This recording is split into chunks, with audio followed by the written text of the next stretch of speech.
Hello, this is John from John's Homebrew and Wine Supply, and I'm going to talk a little bit today about kegging and specifically what to do when you've got a new keg. So usually these kegs have been used for soda pop before, so we're going to want to give it a good cleaning the first time out and change out all of the rubber seals. The rubber seals can absorb the sugars from the soda pop, so we're going to change them all out so it's all ready for beer.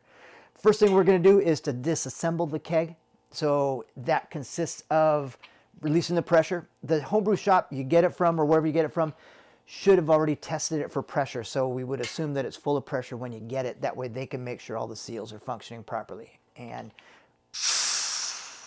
that's going to release the pressure. I can pull this up and turn the relief valve sideways so it stays open.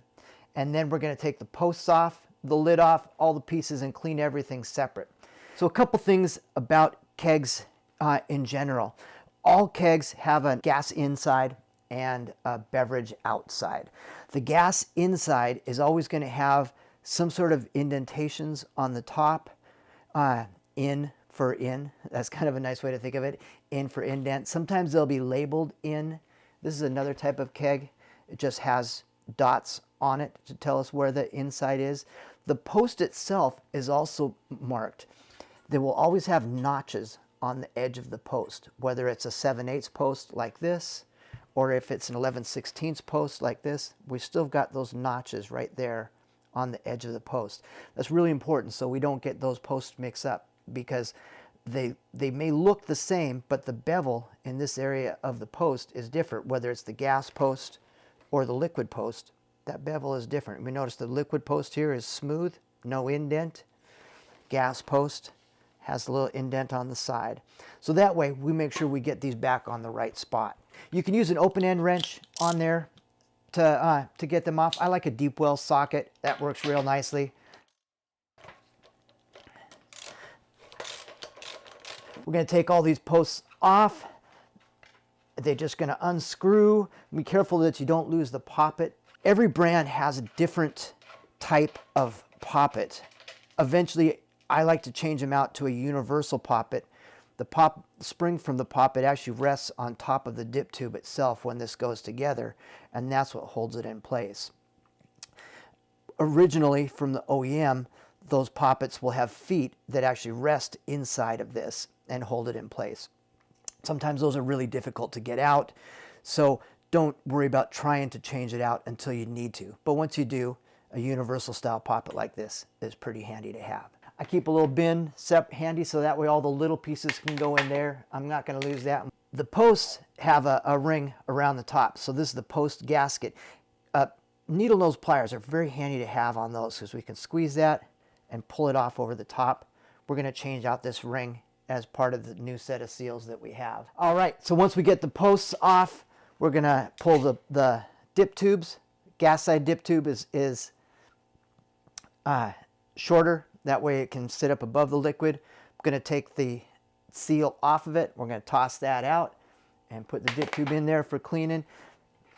Lid comes off now that we know there's no pressure in it, because the pressure is going to push that up. It'd be hard to pull it off if we do that. And we'll pull the lid, that off, and then the lid gasket comes off all the way over the top. And again, we'll be putting a new one on there, but we're going to clean all this. I also, when I clean this, I like to have the pressure relief valve locked open, so that way cleaner can get down inside there and clean all there inside the pressure relief valve. That also can be changed out if it has to be. It's just a matter of usually twisting that, and the relief valve unscrews and then screws back in. So if that's ever leaking, if you're seeing leaks around here, it's just a matter of getting a new pressure relief valve and threading it in place. So we're going to set all of this aside. The beer side dip tube, liquid side, is much longer because that always goes down all the way to the bottom. So we've got that. Again, I'm going to pull the ring off because we're going to replace the dip tube ring with a new one. And this is too big for my little bin, so we'll put this back inside for cleaning later on. All right, so we've got all the pieces apart from the keg. Next thing we're going to want to do is to fill it with cleaning solution and get it clean.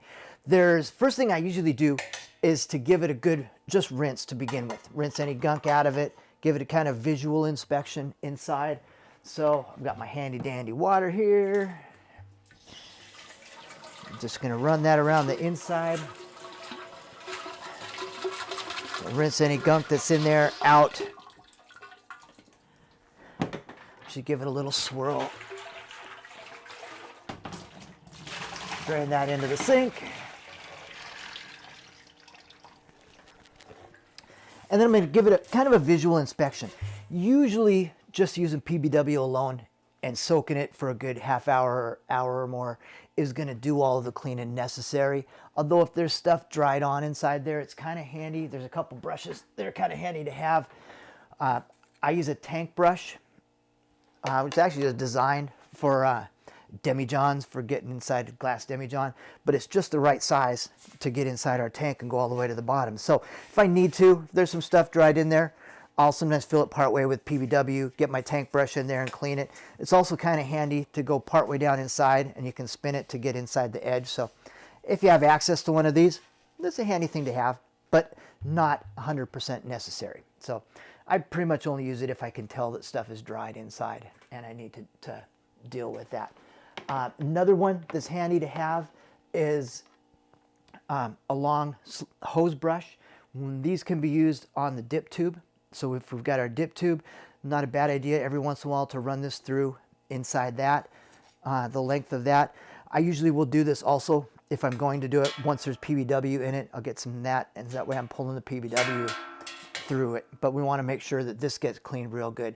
Again, most of the time that's going to happen just from soaking that inside. Got my handy PBW, which is great for cleaning just about everything.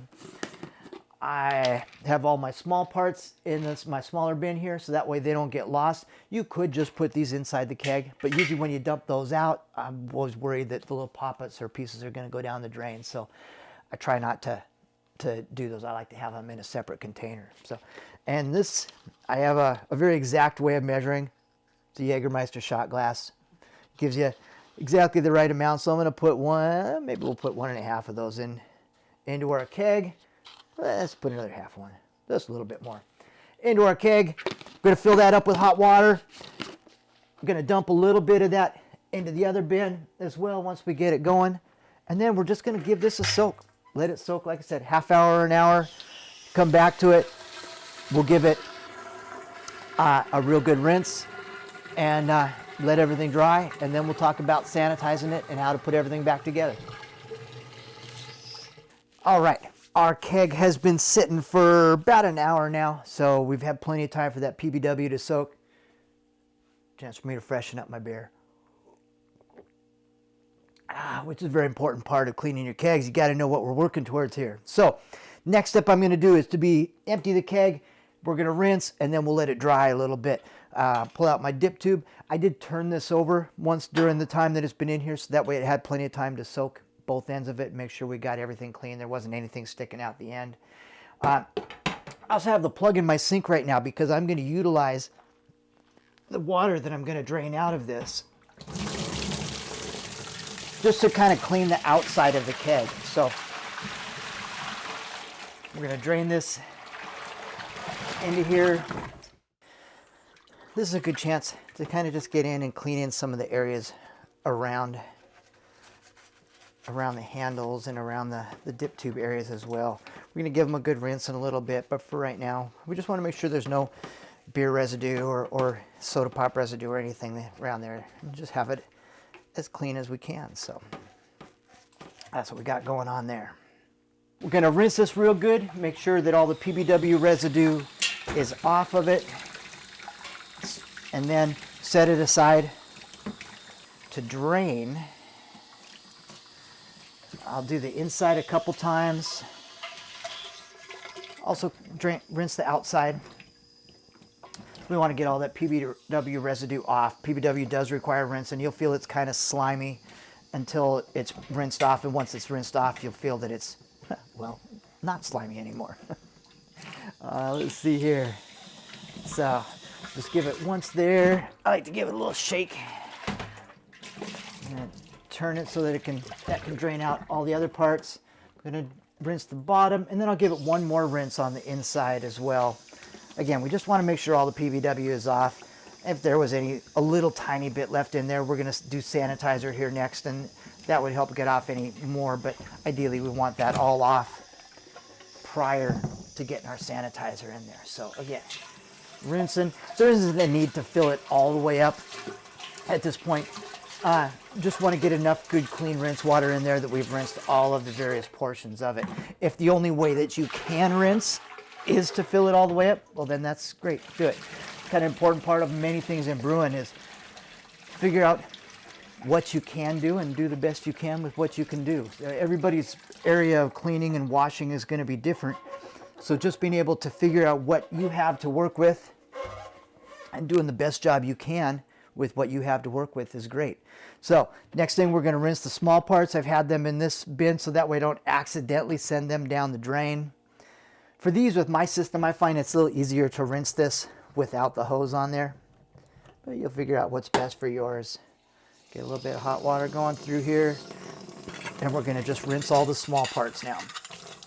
All right, we're just going to give all of this a chance to dry a little bit, and then we'll be moving on to reassembling and sanitizing and move to the next step. Be just about ready to fill it up with beer. All right, time to put the keg back together. So we're going to sanitize this as we assemble it. I like to have a small bowl that has all of my small stuff sanitizing. So this is all in a sanitizing solution to start off with, and that way it's all sanitized in its own right when I start to assemble it. So we're assembling the keg now. I'm going to keep that going in there. Our keg here, we're going to start filling it with sanitizer. We're going to fill it all the way to the top and then assemble all of the pieces as it's going. I've got the long dip tube in here. I always start it out upside down, so that way as we're filling it with sanitizer, this end of it gets sanitized as well, and then eventually we'll flip it over and this whole end will be in. Eventually, the whole goal here is to have every piece of all of this sanitized as well as we can do it. So I got my Star San mixture here. If I had Star San already mixed up, I could just pour it in here. It's easiest if I use a funnel and pour it in. Get a fair amount of foam with Star San. Really important thing is we don't fear the foam. That's their tagline, and it's really true. We want to get rid of as much foam as we can, but if there's a little tiny bit left in here, I'm not going to worry about it. I'm still going to do everything I can to get rid of what I have, but since I don't have any already mixed up, we're going to mix it in here. That way I can make sure I get it full all the way to the top with Star San. So the dilution is going to be 1 ounce to 5 gallons. So with this measuring thing, it's 2 half-ounce additions. We'll add those in there. And then we will just fill it up with water. I'm going to save this Star San to use later. That's another one of the nice things about Star San is that we can, I'll keep it in a bucket. As long as I keep it clean and it stays clear, we can reuse it for even a couple weeks time. So usually I'll do that until it has enough dog hair and dirt and crap in it that I don't want to put it in touch with anything that's going to touch my beer. I'll dump it out, mix up a fresh batch. So we're doing a fresh batch now. We're going to fill this basically all the way to the top. And then once we're done, we're going to assemble all of the pieces. I'm going to turn it over on its top so that way just any of it can make sure we get into all of the other areas. Another thing I like to do before I do turn it upside down is to put a couple pounds of pressure on the headspace here. There's not going to be much headspace, but still a couple PSI helps to push all those seals into place. All right, we are just about full to the top. You can see our foam from our Star San coming up here. That will go down a little bit as time goes along.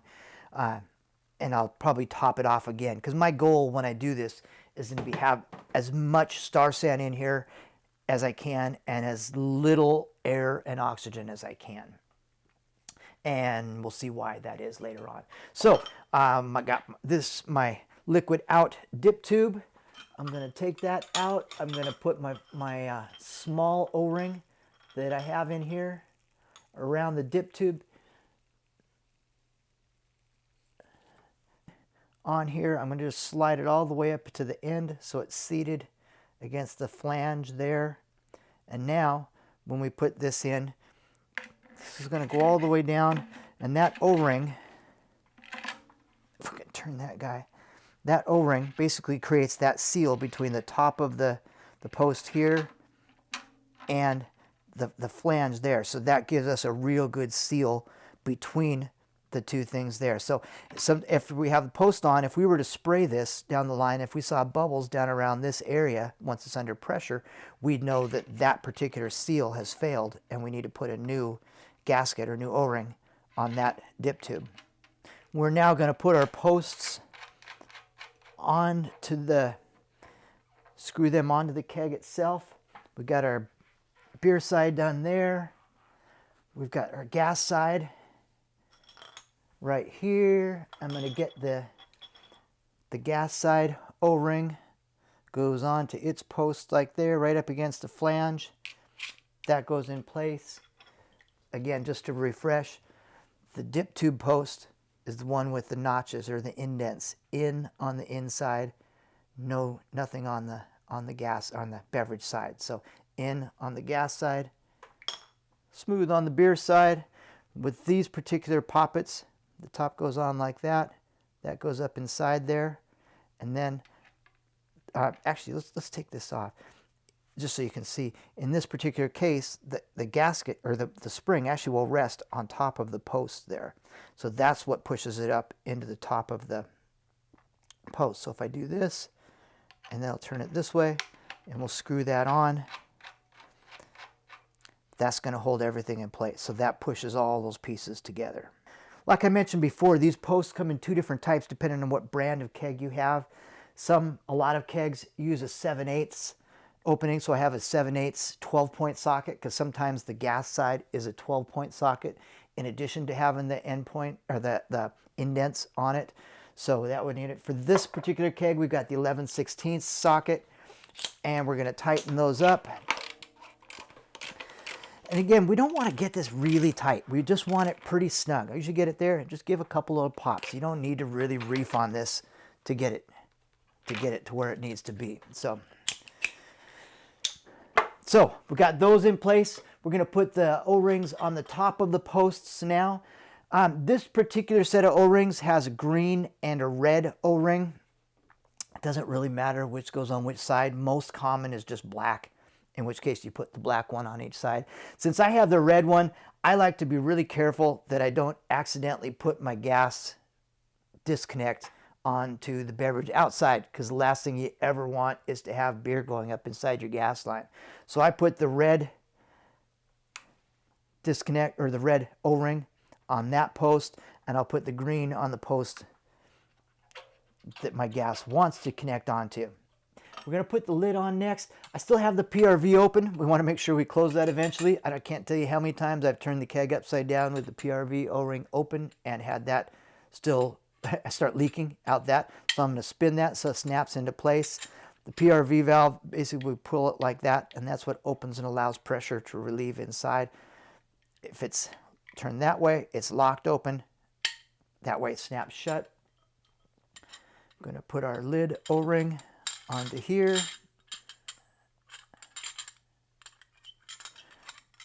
Oops, come on, just like that. Turn it sideways, and then it snaps in place like that. Now, you'll notice now that the foam has gone down a little bit, we got a little bit of space in there. So I'm going to top that off. Before I turn this upside down, I like to put a couple pounds of pressure on it just to put all the seals in place. So I got my CO2 here. I'm going to open it up. We're not talking about a ton of CO2 in it right now, but just enough that I can push everything into place. This is also a great chance just to make sure that it's not leaking anywhere once there's a little bit of pressure in there. If there was any leaks, we'd be able to tell. Got my handy dandy bottle of Star San. I like to just spray the top and look to see for bubbles. If I see any bubbles around the top while there's some pressure in there, that tells me that O-ring is not working right.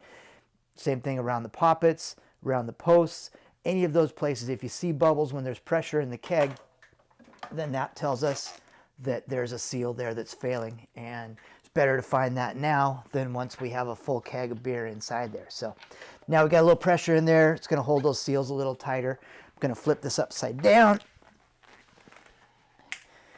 And just make sure we got the Star San all the way into the other end of it. So we're going to give it, ideally, Star San wants to have 2 minutes contact time. So we're going to give it about 2 minutes upside down here, and then we'll flip it back over and we will look at the last part. All right, we've been sitting upside down about 2 minutes here. So next thing, we're going to turn this over. And hey, no leaks. That's a good thing. All right, so I'm going to release any pressure that was in there. That way I can take the lid off here again.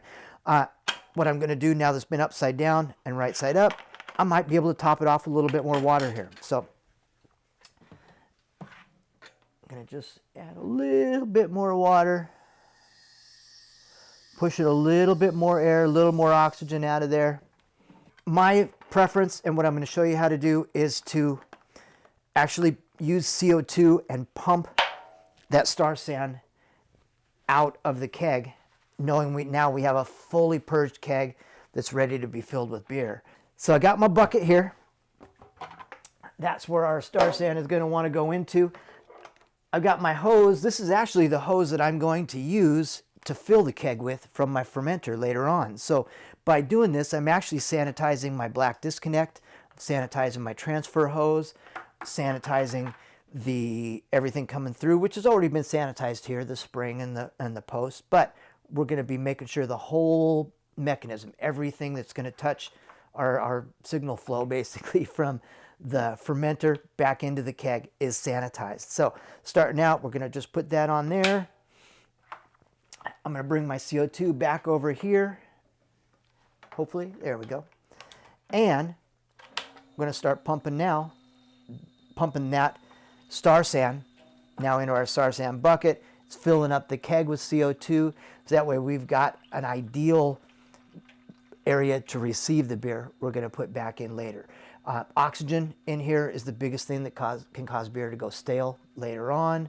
We want to just keep our beer fresh, especially if you're doing beers like a hazy IPA or something like that that's really susceptible to oxidizing. Having that fully purged keg is really important. In fact, just to ensure that, there was a little bit of space in the top here. Wasn't much because I had that really full, but that did have oxygen. It wasn't just Star San. So I'll usually purge that PRV just a little bit, just to purge that headspace even a little bit more. So we're gonna let this run until we pump all the CO2 into there. I'm gonna let it sit as well, so that way any additional foam that's in this keg can drain to the bottom, and we'll do another couple times of just purging that last little bit as best as we can, so that way it's as empty as we can.